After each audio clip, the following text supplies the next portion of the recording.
Hello, Mr. Pradeep. Thanks for lending us your time. My first question for today is, can you give us a brief introduction of yourself and your organization? First of all, thank you, Pradeep, for having me. I'm Pradeep, and I'm the CEO of ADK Rage group of companies, which includes India, Singapore, and Australia. I'm based in Melbourne. I've been with this firm for about 18 years now. And as a role of CEO, part of it is business, part of it is operations, and I've been with this company for let's say 18 years now. What inspired you to pursue a leadership role in this company? Well, like I said, I joined this company about 18 years back, and fortunately, when I joined Rage, Rage was an independent company, and even when I joined, I did join in a sort of a leadership role, and that helped me to kind of understand all of these things. But in my career, I've been working for about 30 years now, and throughout my career, I've always wanted to be closer to decision making because I felt that has the potential to do a lot of molding of people, molding of business, etc. So that was my basic appetite. That was my basic drive to become a leader. Okay. How do you foster innovation in this company? Well, it is a tough part, especially for mid-range companies. We are now part of a Japanese network group, and even though we are part of a large global network, we still function as independent units in many cases.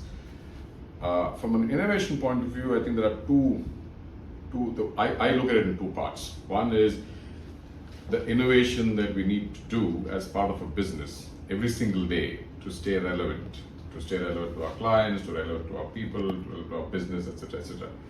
The other is also to stay in touch with reality, which is outside of the organization, and see what is going on there.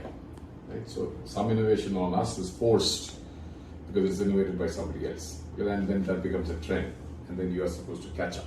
It could be UX, or it could be mobile, it could be social media. All of these things were not there, right? 20 years back, 15 years back.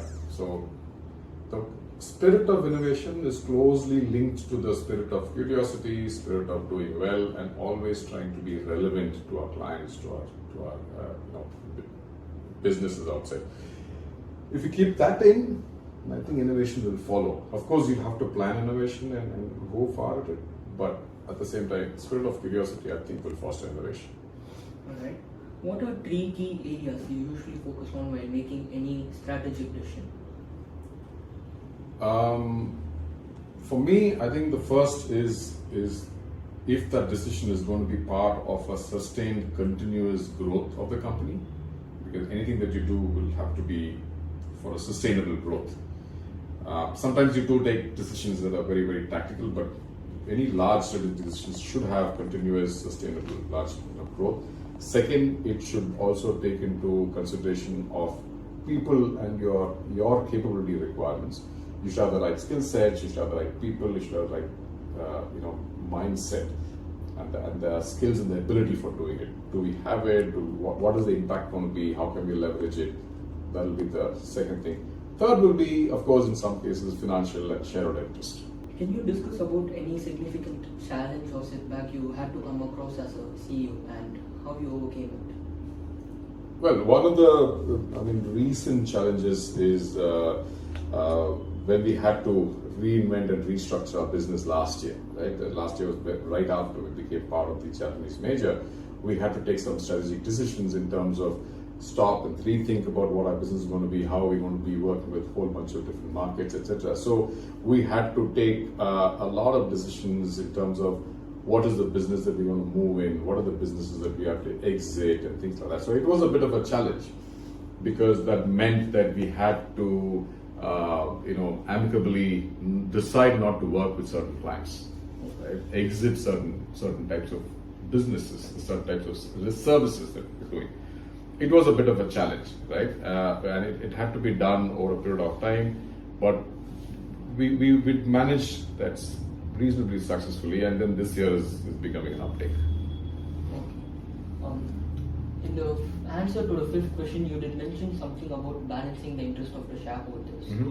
So how do you balance the interest of stakeholders such as shareholders, employees, clients, and obviously you have to balance it while making strategic decisions. So, what are your key tips for doing so? Well, I don't know if it's a tip, but the way I look at it, see, shareholders play a key role in most companies, and it's not, most of it people understand it as financial, right?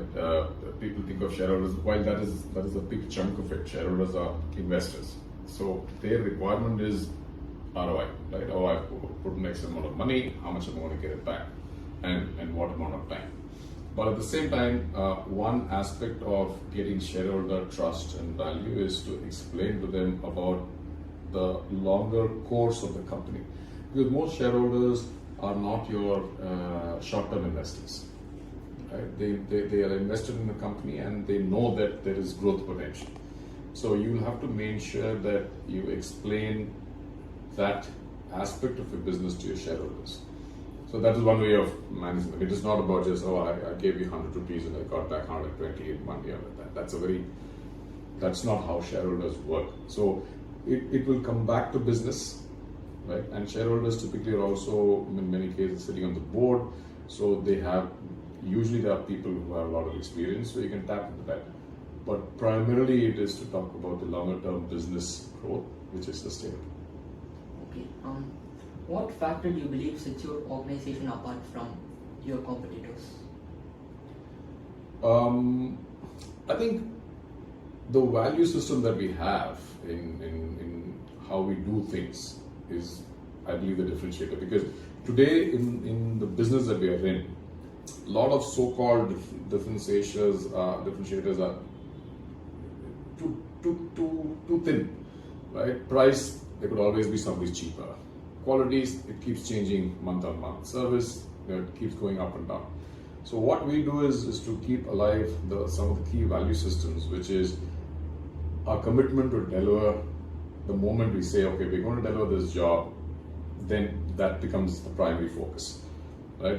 Even if the client's asking for too many changes, for example, and if it impacts the budget, we try and explain, but we never go back and say we will stop the job or we halt the job or we will not deliver.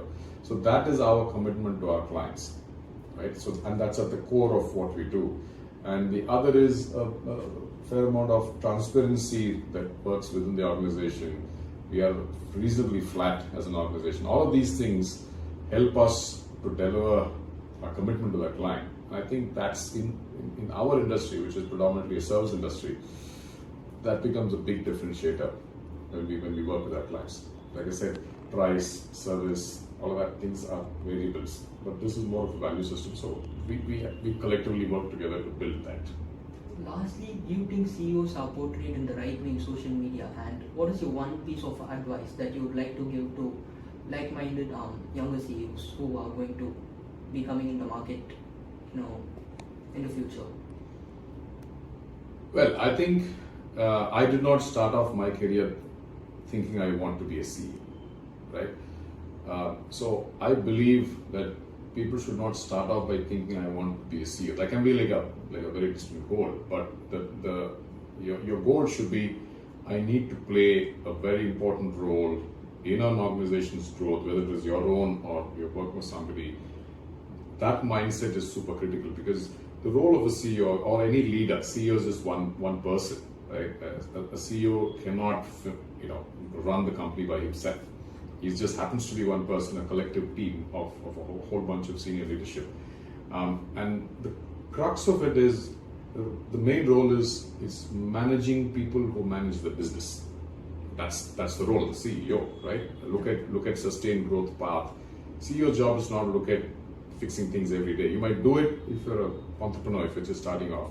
But once your business stabilizes, you have to look at continuous growth, and it's a hard aspect. You need to keep yourself updated. You need to be well advanced in terms of thinking, in terms of what's going on in the market.